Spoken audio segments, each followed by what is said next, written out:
Hello guys, S2W here as your average consumer. From this video's upload date, Canada has yet to release on Adidas Canada's website the 3.0 colorways of the Adidas Ultra Boost. However, my local champs had these sitting in store for a few hours and I was able to pick up a pair of the Adidas Ultra Boost 3.0 triple whites for a review. We should all know by now the popular boost technology Adidas has implemented on their shoes, and it's the white looking squishy styrofoam on the midsole. They are Adidas's latest technology by helping us conserve energy as our feet lifts off the ground from the extra bounce and push off given by the boost material. Made originally for running, but many have used it as a casual walking sneaker now. Adidas has launched the 1.0 and 2.0s for 2 years now, the latter being the most recent knit pattern. Adidas decided to give an upgrade to their shoe going into the 3rd year, and thus the 3.0 Ultra Boost was made. A closer look into the sneaker, the triple white colorway of the 3.0 is no joke. To tell you the truth, any triple whites on the Ultra Boost variants look fine as hell, as it transitions well by placing the quote-unquote white knit side by side with the white boost midsole.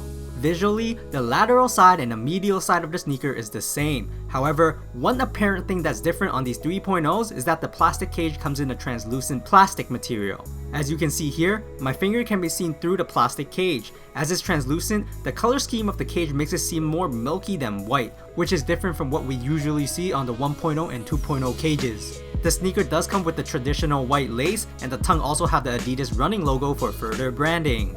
Another visual upgrade Adidas has done to the 3.0s is that the knit pattern changed on the toe box. Rather than the arrowhead on the 1.0s or the gradient pattern on the 2.0s, these 3.0s has this pinstripe camo-esque lines that form the majority of the pattern of the knit.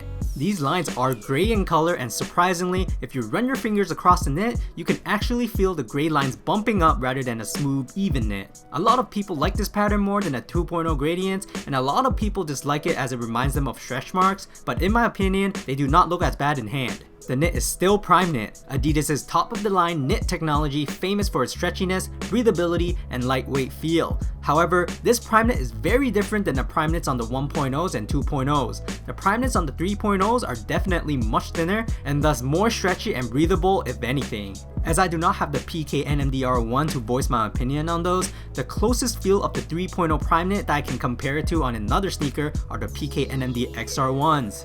It's very thin and flexible, and I feel like the 3.0s are made to be more wearable in the summer months, when our feet can get easily warm and sweaty in previous thicker prime knits. At the back, there is a standard heel tab much like the previous predecessors for an easy slip-on feel when you wear them. Looking at the heel area, the standard heel cup is there as well to give additional support and stability to the back of our feet, preventing heel slippage and a more secure fit. However, the Ultra Boost text has become all silver, rather than the 1.0 Ultra in black, Boost in silver, or the 2.0s where the Ultra is in silver and the Boost in gold. And I do miss the gold personally. Inside the sneaker is like the standard Ultra Boost, a lot of cushioning around the ankles and heel, very comfy, mushy, and soft all around. And like all Ultra Boosts, they come with insoles, and for this triple white colorway, the insoles were gray with the Ultra Boost branding at the heel area. Flipping over the insoles, you get these special pattern that no one will actually realize they're there unless you have to take the insoles out for certain circumstances. Here's a look of what inside the sneaker looks like without the insoles. Again, you have the piece of felt-like fabric on top of the Boost midsole to keep your feet from direct contact with the Boost material, seen on every NMDs. Under the shoe, we have the Continental rubber outsole for the excellent traction in all sorts of surfaces. And it's the same company that produces the rubber for car tires.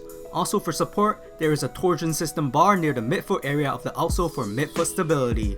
Anyways, here are some Adidas Ultra Boost 3.0 triple white fit footages. Fit wise, listen carefully. For this review, I just went with my 1.0 and 2.0 Ultra Boost sizing that I always half a size up from my true to size as I have wide feet. However, I actually feel like I can go true to size even with my wide feet. The only reason I say this is because the prime knit is a lot thinner in the 3.0s, at least for this general release colorway, which most likely will translate to the rest of the 3.0 colors as well. So as for the fit of the 3.0s, I feel like you should go true to size for all foot sizes. Price wise, this sucked. Why? Because I'm in Canada and our dollars are getting worse and worse. Usually for Ultra Boost, they retail at 210 Canadian before tax. Now for these 3.0s, they raised the price to 240 Canadian, and after tax will be more depending on where you live in Canada.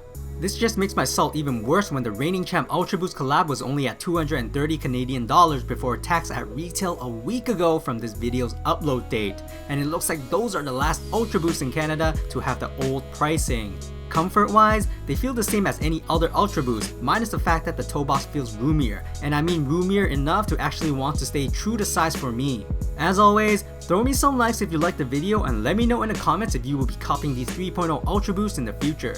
As to tell you the truth, these aren't my favorite 3.0s, as I have seen pictures of a few 3.0 Ultra Boosts, and actually the olive 3.0 Ultra Boost and also the Chinese New Year 3.0 Ultra Boost are winning my votes as the must-cop colorways of the 3.0 variants. That's it for today, S2W signing off.